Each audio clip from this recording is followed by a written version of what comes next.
Welcome back, everybody. David here at Auto Auction Rehabs, and today we are going to be hopefully putting this engine into the C10. So wish me luck. I'm going to put you guys on super speed viewing and while I get everything prepared and lift it in. So let's go.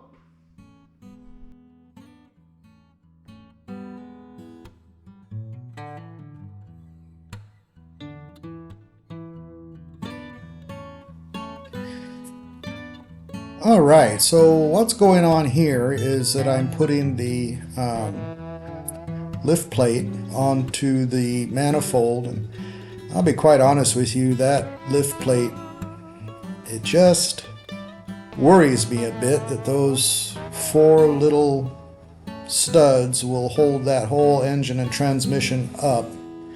But it says it'll lift 1,000 pounds. So, and I know that the engine and transmission are not close to 1,000 pounds, so I had to trust it. Anyhow, not my best choice of ways to lift the engine. I'd much rather bolt some chains to the heads and lift it up that way, but I didn't have the chains, so the bolts that I have are just they're trash, so I didn't want to break a bolt off in the head either. Anyhow, so we got the plate put on, and then I realized, wait a minute, I need the transmission tube put in, and I'd bought a nice fancy transmission tube for it. Transmission dipstick and flex tube, and once I got it all installed, the dipstick would not go in and out of the tube easily at all, and rather than fight with it, because I was pretty anxious to get the engine into the truck, it's only been a couple of years, I decided that I was going to take the old transmission dipstick tube and dipstick and install it in this new transmission, or this new to me, rebuilt by somebody that Jegs works with anyway. So I ended up with the old transmission dipstick and tube, which, to be quite honest, seemed a bit more stout and sturdy than the fancy one that I bought. So here we're just getting things lined up, ready to drop in, and it's been, gosh, 30 years since, it was late, it was the early 80s last time I did an engine swap into a 81 GMC Jimmy. I built an L82 for it. Those were good times. Anyway, so we're getting everything lined up there. It actually went fairly easily.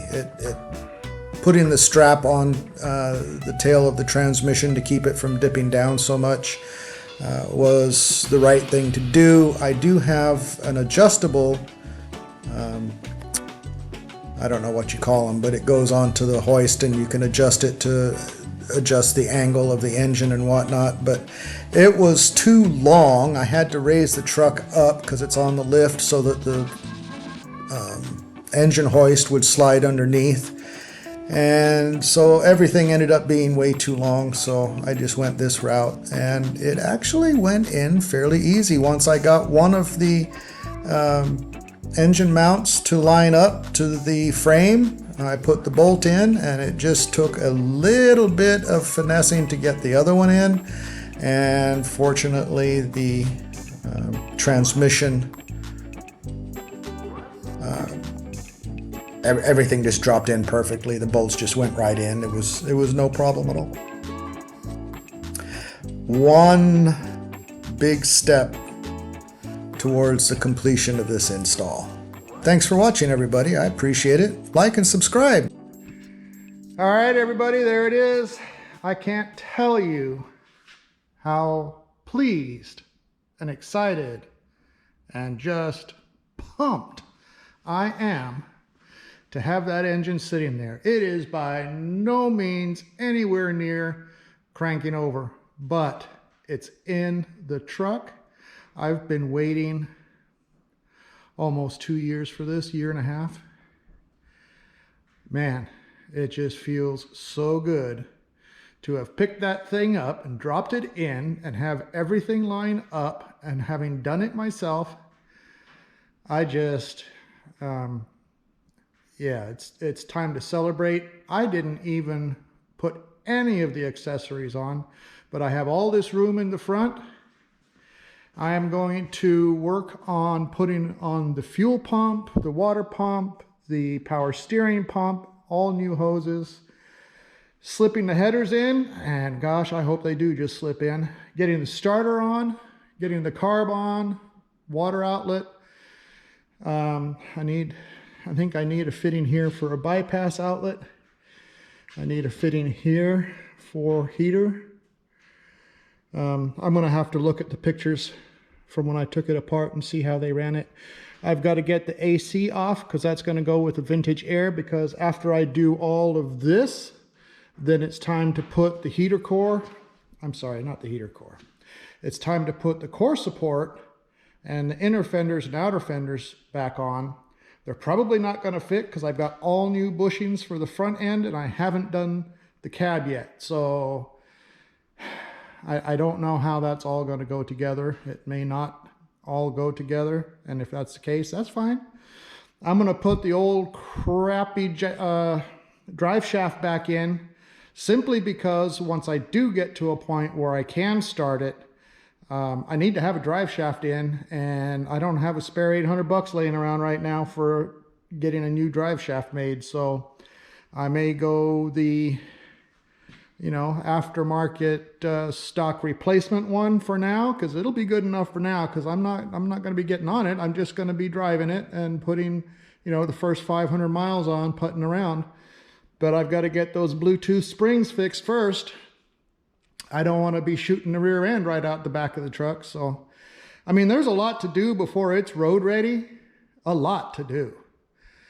But man, if in the next week or so I can get this engine started, man, party's on. You guys drop a comment down below. Remind me that the motor mount bolts are not all tightened down. I left them loose so that I could make some final adjustments on the transmission mount, which I needed to go maybe a 1/16 of an inch towards the driver's side. So I just basically just gave it a tap, you know, with my hand, and it slid over, and perfect. Yeah.